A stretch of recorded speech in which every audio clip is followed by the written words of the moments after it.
திருப்பாடல் 91:15 இறைவார்த்தை. அவர்கள் என்னை நோக்கி மன்றாடும் போது அவர்களுக்கு பதிலளிப்பேன்.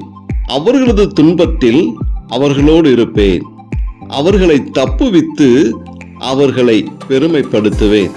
அன்பார்ந்தவர்களே, இன்று நாம் நற்கரணைக்கு முன்பாக அமர்ந்திருக்கின்றோம். நற்கரணை பிரசன்னத்துக்கு முன்பாக நின்று கொண்டிருக்கின்றோம். ஆண்டவரை நோக்கி நாம் வேண்டுதல் செய்யப்படுகின்ற போது, ஆண்டவரை நோக்கி நாம் மன்றாடுகின்ற போது அவர் பதிலளிக்கக்கூடியவராக இருந்து கொண்டிருக்கின்றார்.